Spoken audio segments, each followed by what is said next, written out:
किसका ध्यान रखते हैं?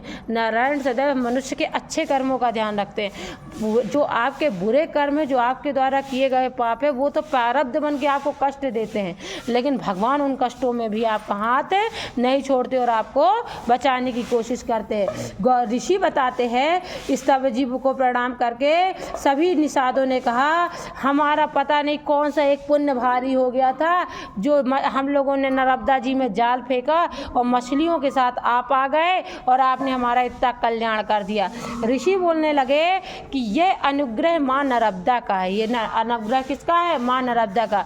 क्या है? तुम नित्य नर्मदा जी का जल पीते हो, नर्मदा जी के जल से आचमन करते हो, उसी से स्नान करते हो, इसलिए ये सारी कृपा किसकी प्राप्त हो रही है? माँ नर्मदा की। मेरा उसमें लेस मात्र भी हे पुत्रों कोई लेन देन नहीं है। और आज जो तुम्हें ये सारा ज्ञान प्राप्त हुआ है, ये भी किसकी कृपा है? माँ नर्मदा की। इसलिए तुम माँ नर्मदा का ध्यान करो, पुत्र मेरा ना करो।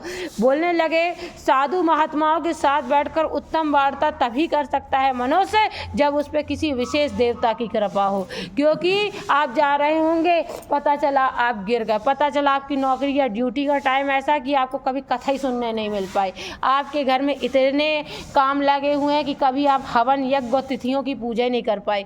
गंगा दशहरा में क्या पूजन करना बताने वाला कोई है ही नहीं पास में जो बता सके कि गंगा दशहरा पे ये पूजन किया जाता है।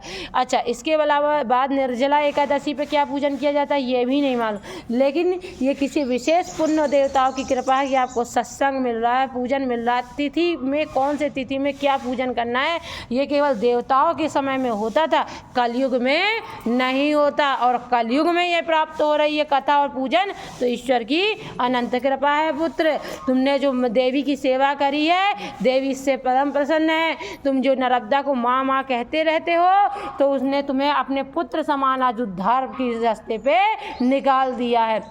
कहने लगे, सारे मछुआरे जितने खड़े थे पैरों पे गिर पड़े, बोलने लगे हम लोग को मालूम नहीं था। बोले तुम यहीं रहो नर्मदा के तट पे। क्या है? नर्मदा स्नान करने बड़े बड़े साधु संत आते, बड़े बड़े साधु संत आते। वो जितने भी संत आएंगे वो कोई ना कोई ज्ञान की बात तुम्हें तट पे आके बताते जाएंगे। तुम्हें करना केवल ये है कि जब साधु आएँ तो उनके लिए अच्छी कुटिया बना देना, उनके लिए फल फूल रख देना, उनके यहाँ साफ सफाई कर देना, उनको घाट से ला ला के ऊपर तक जल दे देना।